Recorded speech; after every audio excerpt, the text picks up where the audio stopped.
The first sign that my in-laws were going to try to destroy me came exactly 6 minutes into my husband's wake. I was standing next to Ellis's closed casket, accepting condolences from guests, when my father-in-law materialized beside me clutching a manila envelope. "For you," Gareth said, his voice carrying that aristocratic chill I'd grown used to over the past 3 years. "Consider it a parting gift. My name is Annalise, and until last Tuesday I was married to Ellis Harding. Now I was a 32-year-old widow being handed eviction papers while my husband's body lay cold beside me." "Really, Father? Now?" My sister-in-law Tiffany's voice dripped with fake concern. She'd positioned herself close enough to watch the show. "Although I suppose there's no time like the present to address unfortunate matters." I took the envelope without opening it. The weight of it felt familiar. Legal papers, probably drafted on the expensive letterhead their family lawyer favored. My hands didn't shake. I wouldn't give them that satisfaction. The prenuptial agreement was quite clear, Margaret, my mother-in-law, whispered as she joined our little circle of grief. "The estate home reverts to the family trust upon Ellis's death. We're being generous with the 30-day notice." The funeral home's air conditioning hummed. Somewhere behind us, a relative was crying softly. I smoothed my black dress and thought about the last conversation I'd had with Ellis 3 days before the accident. "You know they'll come for you," he'd said, pressing a thick folder into my hands. "When the time comes, and I pray it's decades from now, don't open this until they show their true colors. Promise me." I'd promised, tucking the folder away, assuming he was being paranoid. Ellis had always been worried about his family's reaction to our marriage, the middle-class girl who'd trapped their golden boy. "The prenup," Gareth continued, clearly enjoying himself, "which you signed so eagerly. Did you really think we wouldn't protect the family interests?" I reached for my purse. The folder Ellis had given me was there, sealed exactly as he'd left it. "Funny you should mention protecting family interests." "Don't bother trying to contest anything," Tiffany snapped. "Daddy's lawyers will bury you." I placed the folder on a nearby table, breaking the seal with deliberate slowness. "Ellis mentioned you might say that." "Ellis?" Margaret's perfectly lined lips twitched. "Dear, Ellis trusted us to handle things appropriately after his passing." "Did he?" I withdrew the first document. "Because this post-nuptial agreement he had notarized last month suggests otherwise." The temperature in our little circle dropped 10 degrees. Gareth's face went from smug to stone. "What post-nuptial agreement?" he demanded. "The one invalidating the prenup." I held up the paper, Ellis's bold signature clearly visible at the bottom. "Along with some interesting documents about the family trust. Would you like to see them here, or should we wait for tomorrow's meeting with Gerald?" Tiffany grabbed for the paper. I pulled it back smoothly, tucking it into the folder. "Touch me or these documents," I said quietly, "and I'll have security escort you out of your own son's wake. Wouldn't that make an interesting story for your country club friends?" "You conniving little," Margaret started. "Careful, Margaret." I met her eyes. "We wouldn't want to make a scene. What would people think?" Cruz, my younger brother-in-law, chose that moment to stumble over, reeking of expensive scotch. "What's happening? Why's everyone looking so serious?" "Nothing," Gareth cut in sharply. "We're simply paying our respects." I smiled, the way Ellis had taught me to smile at charity galas. Pleasant, practiced, perfect. "Yes, we're all about respect today, aren't we? Now, if you'll excuse me, I need to greet the other mourners. We can discuss the estate tomorrow, with lawyers present." As I turned away, Margaret caught my arm. Her manicured nails dug into my skin. "Whatever you think you're doing," she hissed, "remember who we are." I gently removed her hand. "Oh, I know exactly who you are. Ellis made sure of that." I patted the folder. "And thanks to him, I finally have proof." Walking away, I could feel their stares burning into my back. The folder under my arm felt heavy with secrets, with power, with Ellis's final gift to me, the truth about his family. I touched the casket as I passed, my fingers trailing along the polished wood. "Game on, my love," I whispered, "just like you planned." The envelope Gareth had handed me, his attempt at eviction, was still unopened. I dropped it in a trash can on my way to greet the next group of mourners. I wouldn't be needing it. After all, I had something much better: ammunition. As you can see, the post-nuptial agreement is quite thorough. Gerald Sherman's voice wavered slightly as he spread the documents across his mahogany conference table. Mr. Harding was very specific about his wishes. 24 hours after the wake, we sat in the family lawyer's office. The Hardings had arrived expecting to formalize my eviction. Instead, they were watching their control slip away, one legal document at a time. "This is absurd," Gareth slammed his fist on the table. "Ellis would never—" "But he did," I interrupted, sliding forward a notarized deed. "The estate house, the summer property in Martha's Vineyard, and 30% of the family trust's liquid assets, all transferred to me, legally and irrevocably." "You manipulated him," Tiffany spat. "Convinced him when he was vulnerable." "The documents were drafted and signed 3 months ago," Gerald cut in, unable to meet Gareth's glare. Mr. Harding was in perfect health and sound mind.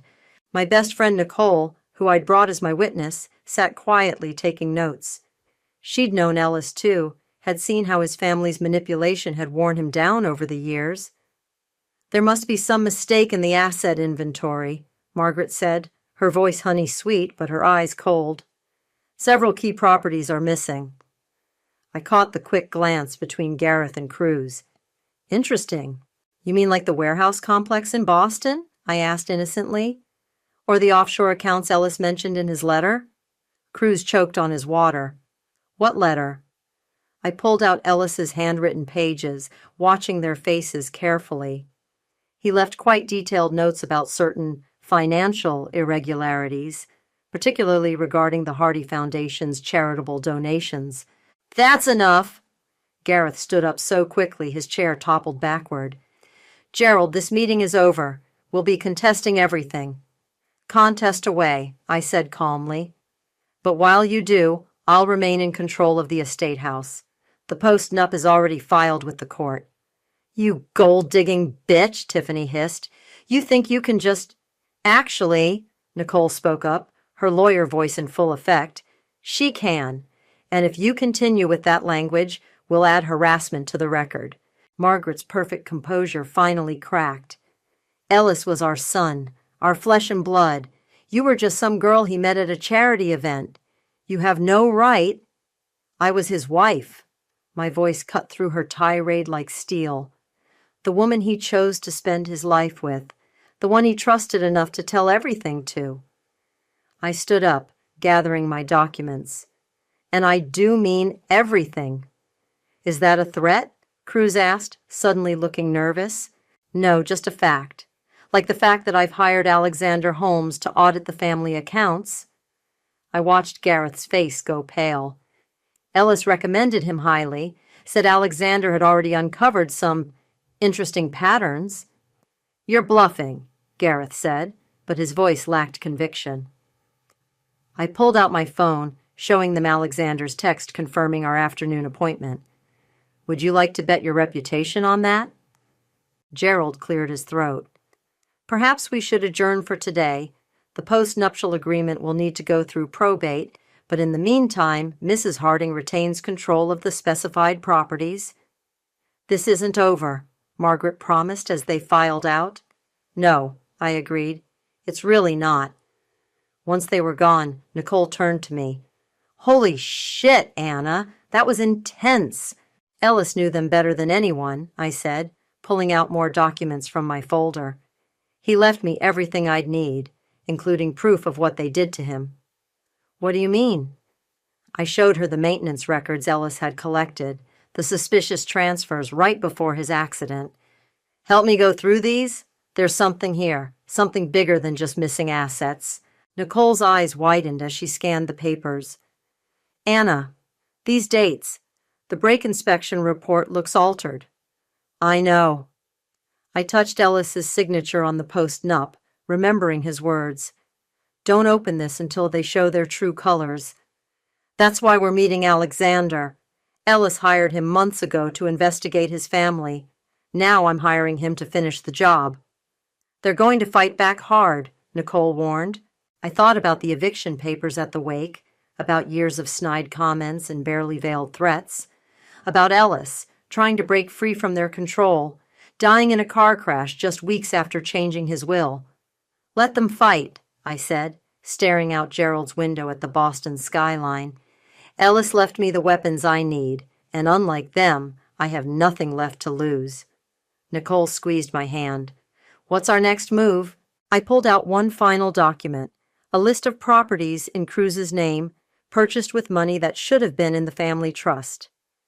We start pulling threads, and we don't stop until the whole thing unravels.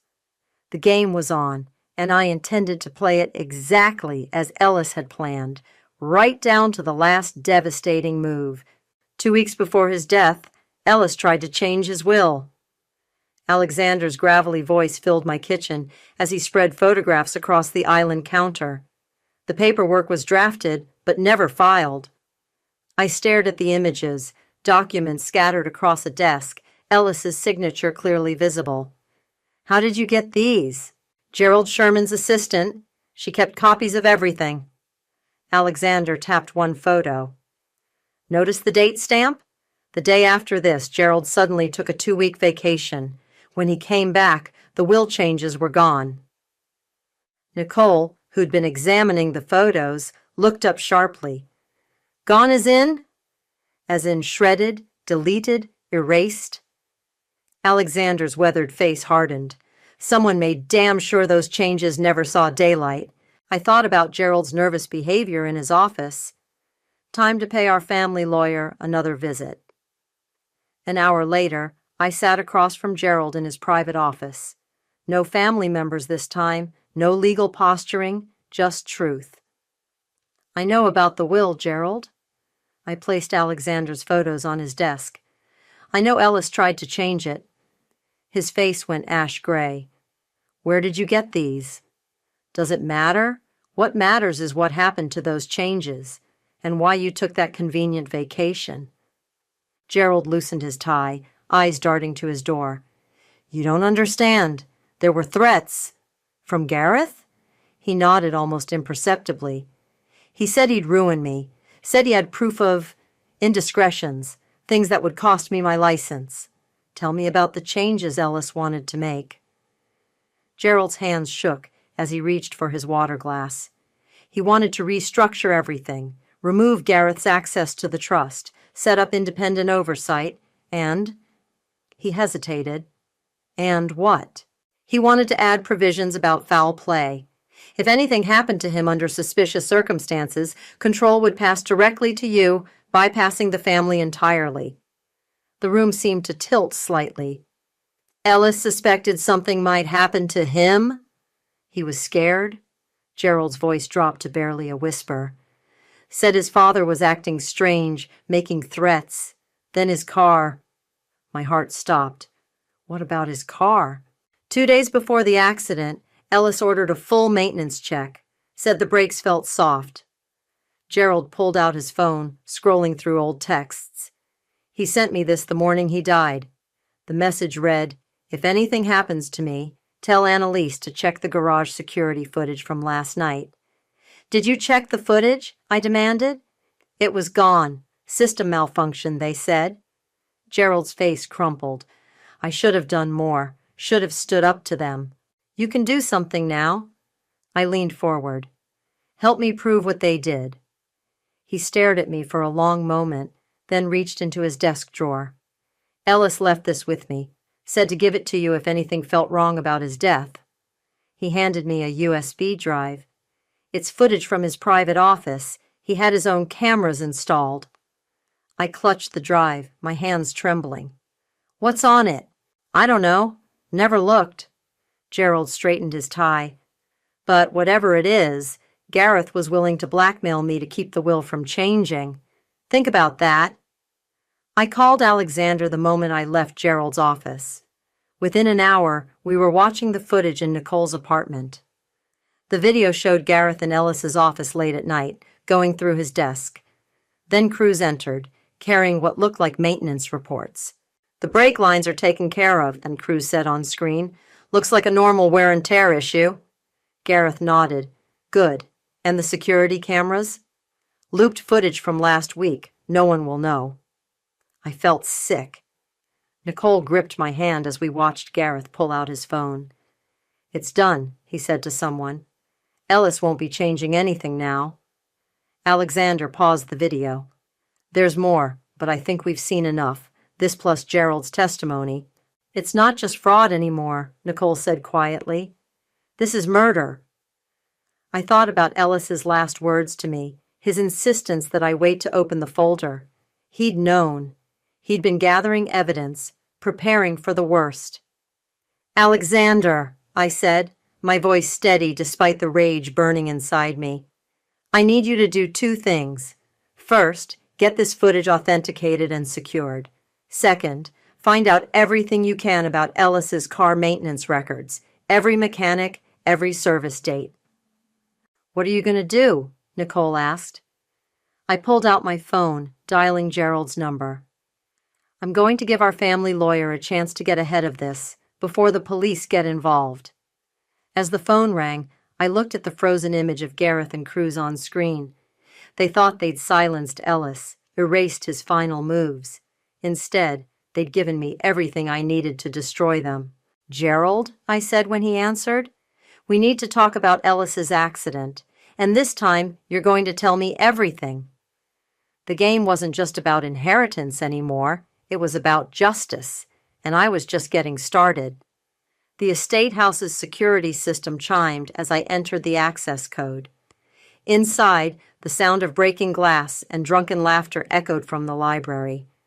Cruz had been treating the place like his personal party palace since Ellis's death. Not anymore.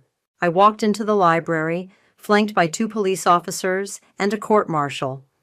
Cruz sprawled on Ellis's antique leather sofa, surrounded by empty bottles and 3 glassy-eyed socialites. "Party's over," I announced, holding up the eviction notice. "You have 30 minutes to leave the premises." Cruz blinked at me stupidly. "You can't. This is my family's house." "Actually," Officer Reynolds stepped forward, "Mrs. Harding has legal custody of the property. Anyone remaining after 30 minutes will be arrested for trespassing." "This is ridiculous!" One of the socialites stumbled to her feet. "Do you know who his father is?" "Oh, I know exactly who Gareth is." I smiled coldly. "In fact, I just sent some interesting documents about him to the Hardy Foundation Board. They're particularly curious about where their charitable donations have been going." Cruz's face went from drunk to sober in seconds. "What documents?" "The ones showing how Daddy laundered foundation money through your failed business ventures." I gestured to the mess around us. "Speaking of which, how are you affording all this partying? Last I checked, your trust fund was frozen during probate." "You bitch, isn't she?" he snarled, standing unsteadily. "You think you can just—" "25 minutes now," Officer Reynolds cut in. Tick-tock. As Cruz and his friends gathered their things, my phone buzzed. A text from Margaret. "We need to talk. Privately." I found her waiting in the garden 30 minutes later, after the police had escorted Cruz out. She looked older somehow, her perfect makeup unable to hide her exhaustion. "Name your price," she said without preamble. "Excuse me?" "To stop this vendetta, to leave our family alone." She pulled out her checkbook. "Whatever Ellis promised you, I'll double it." I laughed. "You still think this is about money?" "What else could it be? You're not exactly from our world, dear." I pulled out my phone and played one of Ellis's voice messages. "Dad's using Cruz to launder money. Millions missing from the foundation. If anything happens to me, the proof is in the offshore account records." Margaret's face went pale. "Turn that off." "Why? Afraid of what else Ellis recorded?" I stepped closer. "Like the conversation where Gareth threatened to handle him if he changed the will?" "You don't understand our family," she whispered. "The legacy we have to protect." "Legacy?"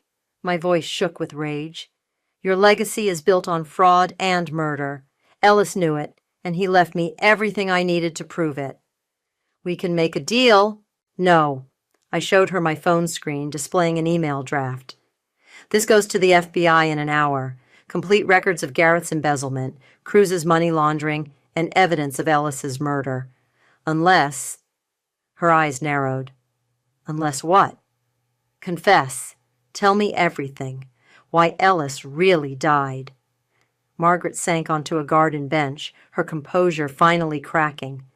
Gareth was losing control. The foundation's donors were asking questions. Ellis threatened to expose everything. So Gareth had him killed. He said it would look like an accident. Her voice was barely audible. Cruz handled the details. I didn't know until after. I pressed record on my phone, letting her words capture clearly. And the will changes? Gareth blackmailed Gerald, said he'd expose some scandal from law school. She looked up at me, suddenly seeming small. Ellis was right about everything, about all of us. Yes, he was. I stopped the recording. The FBI will have this by morning, along with everything else. Please, she reached for my arm. We can work something out. Money, properties, anything. I pulled away. Ellis was your son. He died because of your family's greed. There's no working this out.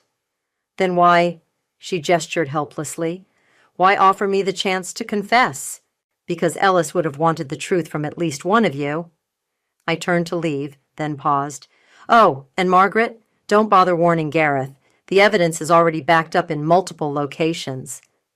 As I walked away, my phone buzzed again. Alexander. Found something else. Audio file from Ellis's office, day before the accident.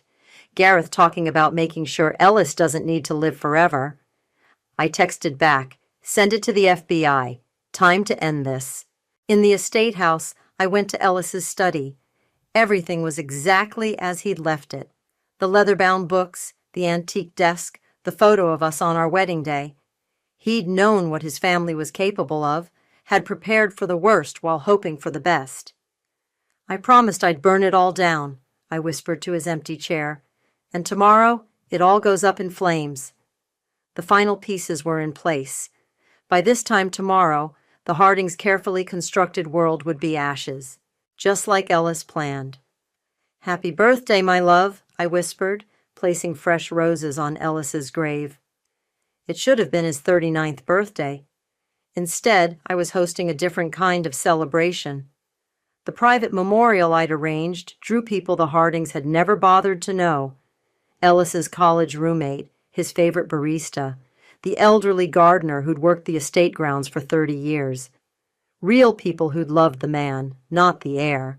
He used to bring me soup when I was sick, Maria, his former housekeeper, told the small gathering. Not store-bought. He'd make it himself, even though his mother said it wasn't proper for someone of his status. As people shared their stories, my phone vibrated.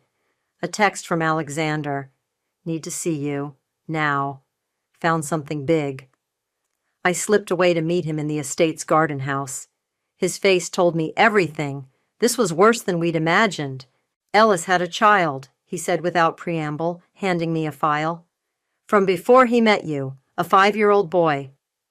The world tilted sideways. What? His name is James. The mother is Freya Martin. They had a brief relationship 6 years ago. Alexander spread out documents on the table. Gareth paid her $2 million to keep quiet and stay away. My hands shook as I looked at the photos. A little boy with Ellis's eyes and smile. Did Ellis know? He found out 3 months before he died, started making arrangements to acknowledge James legally. Alexander's voice hardened. That's when Gareth's threats escalated. Because James would be the primary heir, I whispered, even before the new will. Exactly. I found Freya. She's willing to talk. 2 hours later, I sat across from an elegant woman in a quiet cafe. Freya Martin clutched her coffee cup like a lifeline. Ellis came to see us, she said, her voice tight with emotion. Said he couldn't live with the lie anymore, wanted to make things right. What happened? Gareth showed up at my house the next day, said if I ever contacted Ellis again, he'd make sure I lost custody of James completely. She pulled out her phone, showing me threatening texts. But Ellis kept trying, sent letters through a private courier. Do you still have them? She nodded, reaching into her bag. Ellis wrote about you, you know, said you were different from his family, someone he could trust. The letters were devastating in their honesty. Ellis writing to his son, explaining why he had to stay away, promising to make things right. The final letter was dated 3 days before his death. He was going to announce everything at the next board meeting, Freya said. Acknowledge James publicly, change the inheritance structure. She wiped away tears. Then the accident happened. My phone buzzed. Nicole, FBI just picked up Cruz. Gareth's being brought in for questioning. Freya, I said carefully, would you be willing to testify about the threats, the payoff, everything? Will it help prove they killed him? Yes. She straightened her spine. Then yes, for Ellis, for James. Back at the estate, I found Tiffany waiting in the driveway. She looked wild, mascara streaked down her face. They arrested Cruz, she said. Daddy's being questioned. What did you do? I didn't do anything. Ellis did. I showed her the photo of James. Want to explain why you helped hide your nephew's existence? She staggered back. How did you? Ellis knew everything, Tiffany. The fraud, the threats, his son. He documented it all. I stepped closer. The only question is, how involved were you in his murder? I didn't. She swallowed hard. I just knew they were going to stop him from changing things. I didn't know they'd kill him. But you suspected, and you did nothing. He was going to ruin everything, she screamed. Bring in some random kid, give away our birthright to a bastard and a gold digger. No, I said quietly. He was going to fix what your family broke, and now I'm finishing what he started. My phone buzzed again. Alexander. Gareth's being formally charged. Margaret's agreed to testify against him. It's over, Tiffany, I said. The FBI has everything. The only question is whether you want to get ahead of this or go down with them. She crumpled onto the driveway, sobs racking her body. What do you want from me? The truth. All of it. Starting with the night before Ellis's accident. As Tiffany began to talk, I thought about the little boy in the photo. Ellis's son. Another victim of the Hardings' toxic legacy, but not anymore. Ellis had left me everything I needed to protect his real family, his son, the people who truly loved him, and the truth he died trying to expose. Tomorrow, James would meet his inheritance. Not just the money or the properties, but the story of a father who loved him enough to risk everything. And that was worth more than all the Harding fortune combined. Death, greed, and heirs, the Harding family, scandal, screamed the headline of the Boston Globe. I set the newspaper aside as Gerald Sherman entered the conference room, looking like he hadn't slept in days. The DA wants me to testify, he said, collapsing into a chair. They're offering immunity. Nicole, who'd been reviewing depositions, looked up sharply. Take it, before someone else does. Margaret already has, I added, sliding today's immunity agreement across the table. She's turning state's evidence against Gareth. Gerald's hands trembled as he reached for the document. If I do this, I'll never practice law again. If you don't, you'll practice in prison. The door burst open. Alexander rushed in, laptop in hand. You need to see this, now. He played a video. Gareth in his office, face red with rage, shouting at Ellis. The timestamp showed 3 days before the accident. You ungrateful little bastard, Gareth's voice crackled through the speakers. You think you can just throw away everything I built? For what? Some bastard child and your gold-digging wife? Ellis's response was calm, steady. They're my family, my real family, and I won't let you threaten them anymore. You don't need to live forever, son. Gareth's voice turned ice cold. Remember that. The video ended. Gerald had gone pale. Where did you get this? He whispered. Ellis had cameras everywhere, Alexander said. Hidden ones. He was building a case. My phone buzzed. A text from Freya. James keeps asking about his daddy's picture. When can we meet? Gerald, I said. The DA's offer expires in an hour. What's it going to be? He picked up a pen with shaking fingers. Ellis tried to tell me about the threats, the missing money. I should have listened. As he signed, Nicole's phone rang. She answered, listened, then smiled grimly. They just arrested Tiffany. She cracked during questioning, confirmed everything about the brake lines. One more thing, Alexander said, pulling out a thick envelope. Found these in Ellis's private safe. Letters he wrote to James, documenting everything, including his attempts to change the will. I thought of the little boy with Ellis's eyes. Make copies. Send them to the DA. The next few hours were a blur of legal documents and police statements. By evening, the news was everywhere. Gareth arrested for conspiracy to commit murder. Cruz charged with tampering with evidence. Tiffany facing accessory charges. Then Margaret called. You've destroyed us, she said, her voice hollow. No, you did that yourselves. I just exposed it. They're calling us murderers, criminals. Aren't you? A long pause. Ellis was my son, and you helped kill him. My voice was ice. For money, for control, for your precious legacy. What happens now? Now? James gets everything Ellis wanted him to have. The truth comes out, and you... I looked at the immunity agreement on the table. You testify, every detail. Or I release the recording of you discussing the break, tampering with Cruz. She gasped. How did you... Ellis recorded everything, Margaret. He knew what you were capable of. After she hung up, Nicole touched my arm. You okay? No. I stared out the window at the setting sun. But I will be. The door opened again. Alexander entered with a young woman, one of Gerald's former assistants. Tell her what you told me, Alexander said. The assistant stepped forward. The day before the accident, Mr. Harding, Ellis, came to the office. He left this with me. She held out a sealed envelope. Said to give it to his wife if anything happened to him. My hands shook as I opened it. Inside was a single page in Ellis's handwriting. My dearest Annalise, if you're reading this, they did what I feared they would.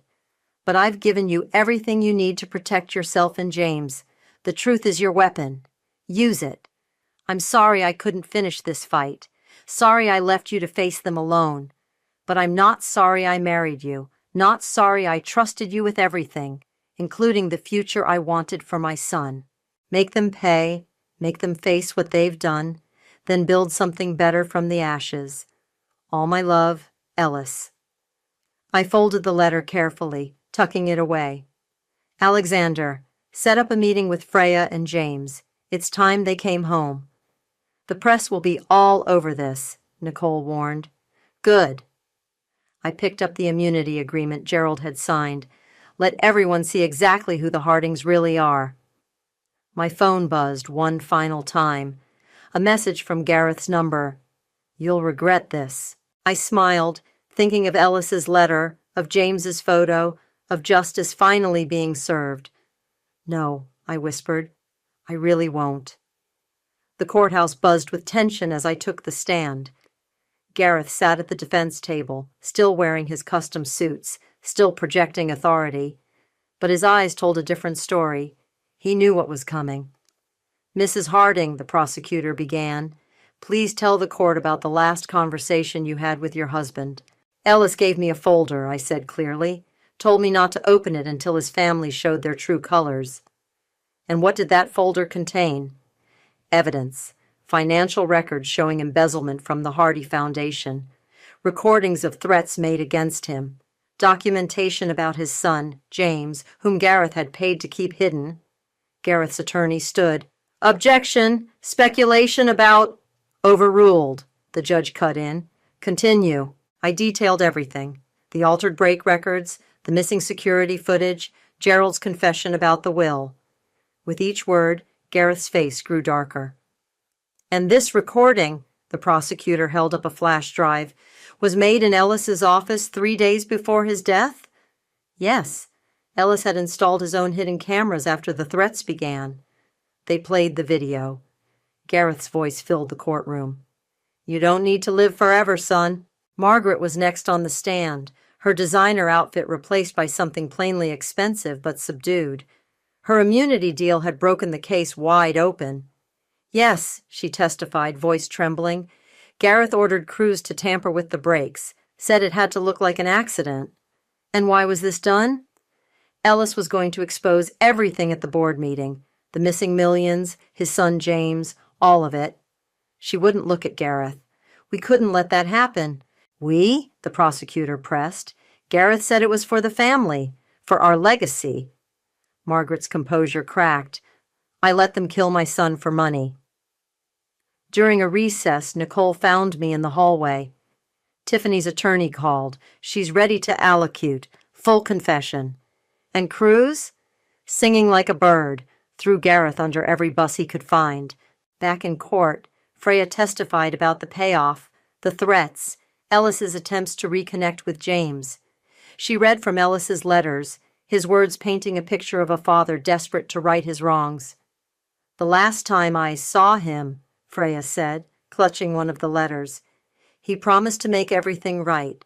3 days later, he was dead. The evidence was overwhelming.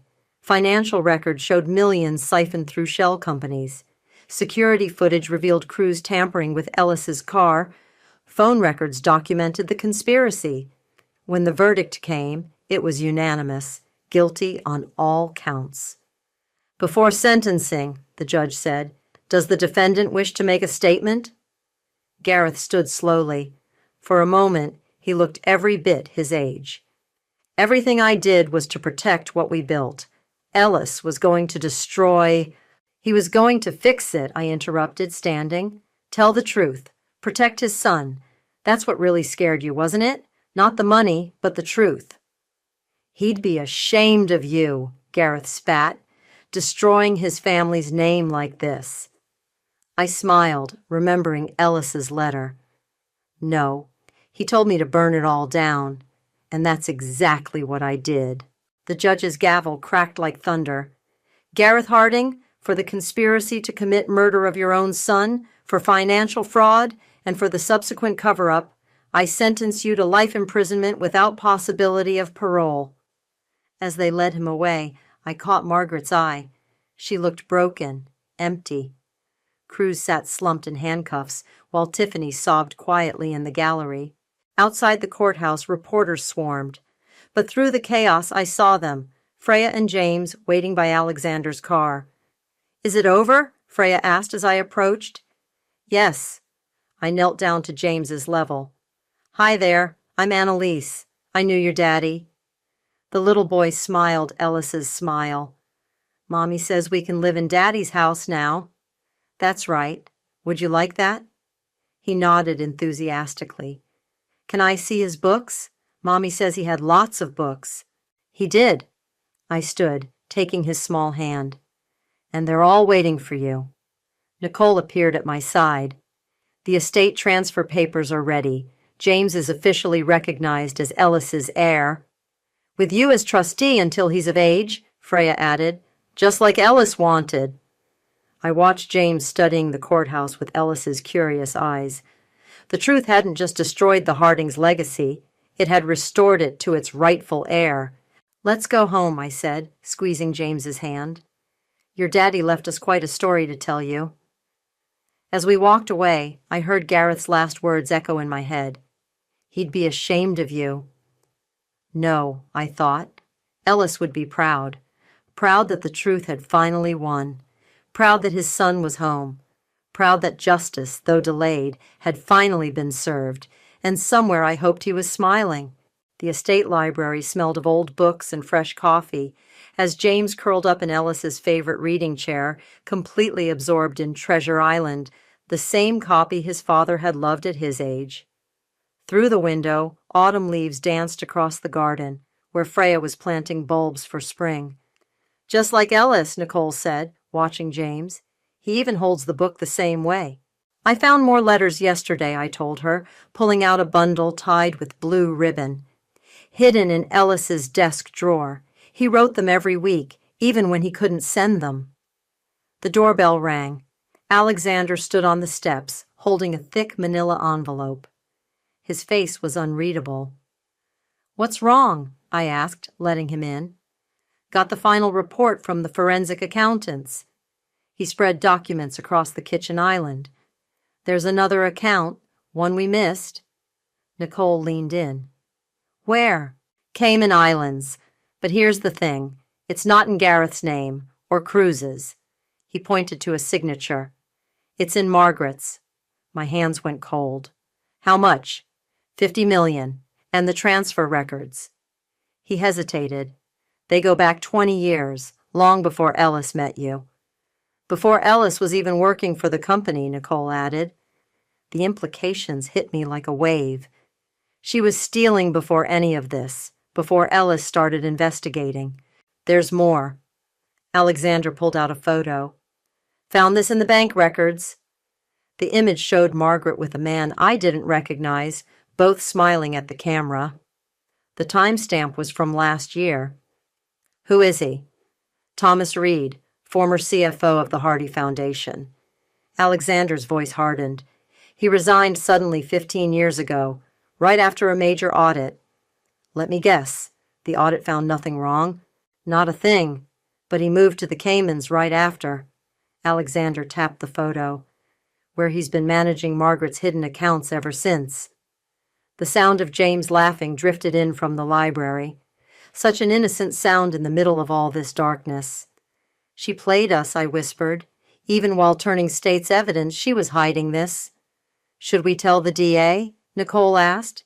Before I could answer, Freya appeared in the doorway, dirt on her knees from gardening. "Tell the DA what?" We showed her the evidence. Her face went pale. "All this time," she said, "while Ellis was trying to fix things. His own mother was the original thief," I finished. James wandered in, book still in hand. "Mommy, can we have lunch in Daddy's study again?" Freya forced a smile. "Of course, sweetheart. Go wash up first." After he left, she turned to me. "What are you going to do?" I looked at the photo of Margaret and Thomas, at the evidence of decades of theft, at the proof that Ellis had died trying to expose a corruption that went deeper than any of us knew. "Alexander," I said, "call the DA. Nicole, contact the Hardy Foundation Board. Freya," I hesitated. "Are you okay with more media attention? This will be big." She straightened her spine. "Ellis wanted the truth, all of it. We owe him that." I gathered the documents, thinking of Margaret's performance in court, her tears, her carefully crafted testimony. Even then, she'd been protecting her real secrets. "One more thing," Alexander said, pulling out his phone. "Got this security footage from the bank in the Caymans, 2 days ago." The video showed Margaret entering the bank, emerging hours later with a small suitcase. "She's moving the money," Nicole realized. "Not anymore." I picked up my phone, dialing the DA's direct line. "Time to finish what Ellis started. For real this time." As the call connected, James reappeared, Ellis's book hugged to his chest. "Can we read in Daddy's chair together?" I looked at the evidence spread across the counter, at the child who had his father's love of books and truth, at the family we'd pieced together from the wreckage of lies. "Yes," I said, covering the phone. "Just give me 5 minutes to make sure justice is really served." Later, curled up in Ellis's chair with James, reading about pirates and treasure, I thought about real treasure, truth, justice, family. The things Ellis had died protecting. The DA was already moving on the new evidence. Margaret's carefully constructed escape plan was unraveling. The last of the Harding secrets would finally see daylight. "Annalise?" James looked up from the book. "Do you think Daddy would like that we read together in his chair?" I hugged him closer, breathing in the scent of books and autumn air and hope. Yes, I said, he'd love it more than anything. And somewhere in the garden, spring bulbs waited to bloom, promising new beginnings after the longest winter.